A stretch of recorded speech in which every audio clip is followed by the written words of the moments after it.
I have a question. First of all, I absolutely agree with what you said. That's a 100% true statement.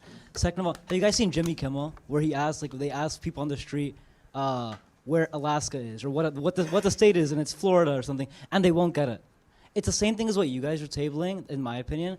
When you table, you're fielding like the most moronic people on this campus, and there are some stupid people here who somehow managed to slip by the admissions office, and like you have to realize that. So I think if you're not open-minded enough to accept their opinion, this is from an Aristotle quote that I'm paraphrasing, then you really aren't that smart. So Mr. Straka, you had a very powerful anecdote about your friends and how they effectively left you once you voiced your opinion. Yep. I think they're pretty stupid for that. Honestly, like in all due respect, like I think they're pretty stupid. I think they're morons. But in the same light, I'm actually relatively liberal. I have pretty liberal friends, but I'm from Florida. So I have friends who go from liberal, but all the way to, oh, Hitler could have done it better. So I have like a pretty wide range of people that I talk to, yet they're able to talk to each other. And that's what I've always valued about my friend group. So maybe you just have to look for people. I agree with what you said as well. You're getting people who just won't change their mind. But there are people who will change their mind, and you really have to be confident about that. So that's my main issue now, is that how can you say that the entire Democrat Party is this? Or even generalize to most Democrats? Because I feel like you gave your anecdote, I'm giving you my anecdote. I have an anecdote of a lot of friends who are very willing to voice their opinions, but still manage to talk peacefully about it, about trans rights, about gay rights, about gun rights, about so many things. It just doesn't make sense to generalize to every person, just like you cannot faithfully generalize to all Republicans. It's just, there's so many different varying levels of people, it doesn't make any sense to me. Well, I understand that, but I mean, you have to understand, how old are you? I'm a freshman, I'm 18. Well, We're all. I thought you were probably. See, I'm like that age now where I can't tell if you're 12 or 25. No, I mean, you have to keep in mind that, again, we were all Democrats and for a very long time. And so I think that we watched the party trend in a certain direction more and more and more. And at a certain point, it became intolerable and too extreme for us. So obviously, we had to leave it. We felt like it was beyond repair and beyond recognition. But to say, I mean, your question is like, how can you generalize like that? Well, I mean, obviously it's hyperbolic to say everybody's like this or the entire party is like this. But I think we've all watched the party head in one particular direction and go further and go further and go further. And at a certain point, if you're not willing to jump off the train like we have, then you're supporting the train. And you're supporting the train as it heads in that direction. And that direction is towards extremism and destruction. So, look, if you haven't gotten it yet, great. Obviously we wouldn't be doing what we're doing if we thought that people were beyond saving or beyond redemption. Like, I think that anyone can wake up and think for themselves. And obviously we encourage that. But no, I'm not going to give anybody any, awards or a ribbon for continuing to support this party when it seems so glaringly obvious to me at this point what they've become and where they're taking our country. I don't think any of us have necessarily, maybe some of us misspoke, which happens, okay, Donald Trump does it too. I don't think any of us have necessarily said all Democrats are this way. In fact, I think earlier, while I may have been someone who misspoke, I think I said that the majority of people today were not the craziest of the craziest. So of course that means that all Democrats aren't this way. But there's an issue with the Democrat Party and the legacy media. I mean, when you think about it, every single institution, Hollywood, all the educational institutions, everything is pushing you towards Democrat. And there's only one side that if you voice your opinions, you're more likely to get canceled. You're not going to get a job, specifically in Hollywood, but even in other places. That doesn't happen with Democrats. So I don't think that the average American Democrat is evil, but I do think every single American Democrat is woefully misinformed. And I think the people at the top are manipulating us. But I don't think every Democrat is like not gonna listen and gonna just call me a racist.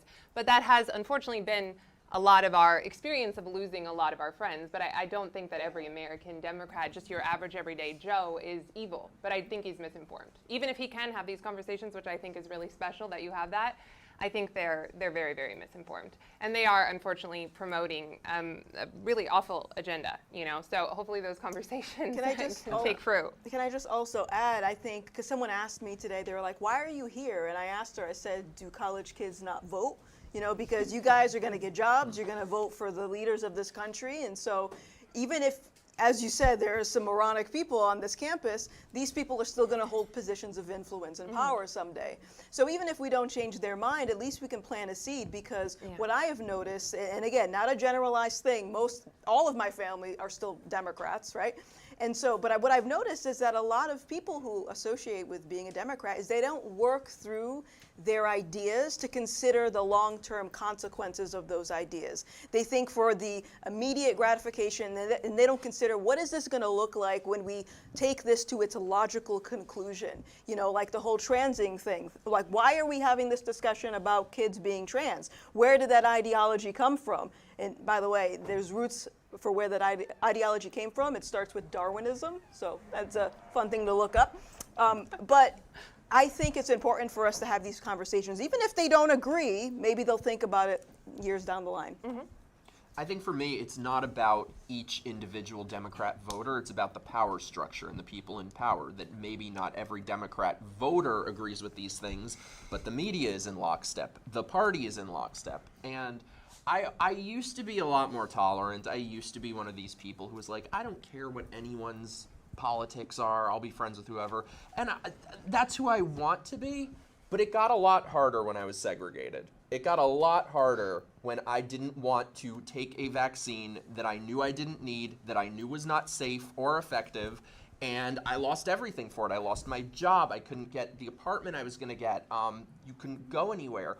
And it was a lot harder to, in the city that I was born in and lived my entire life in and thought I would never leave. It was a very tough pill to swallow. And that is another thing about rhetoric. I know that, you know, people have left, but that's another thing about rhetoric. I mean, remember them telling us that this is a pandemic of the unvaccinated. And then, so, I mean, is there room for every single human on either side of the aisle, Trump included, because he's just a regular man and not God, to hone your rhetoric? Yeah, absolutely. Especially when you're talking that much, you're going to misstep and that kind of thing. And Trump certainly, you know, he's just himself. I get that. But that's why I am focused on policies, because absolutely there is critiques on both sides about the rhetoric. And I think more so on a certain side is what I would argue. And we don't talk about that, you know, what happened to unvaccinated people, what happened. We have Joe Biden and Kamala Harris calling them extreme MAGA, and he's Hitler and that kind of thing. So we could all pinpoint tit for tat, and I think that's maybe a worthy conversation, because to be more specific with your language. But again, the policies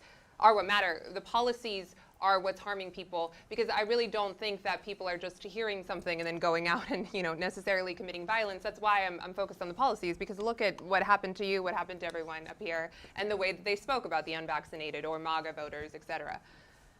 Yeah, and before we go to the next question, I just wanted to address one thing you said too, when you're saying that you think my friends are stupid for turning their backs on me. Look, I'm going to generalize again, so you're probably going to hate this. I often say that I think that the more educated a liberal is, the more indoctrinated they are. I actually didn't go to college at all. I only have a high school graduation.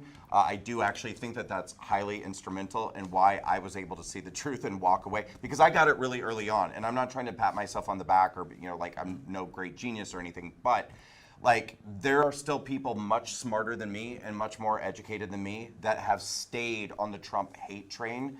And a lot of it is tied to their arrogance and their belief that their education somehow elevates them above other people, and that the indoctrination that they received in their university or their college, that they know something that the rest of us do not.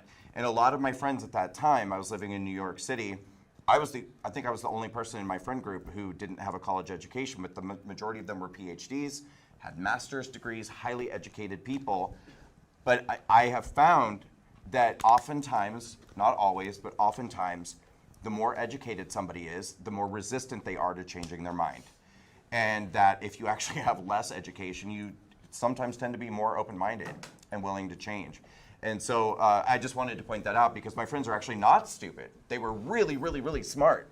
They were just, I think, arrogant and unwilling to accept that somebody could change or that they could be wrong.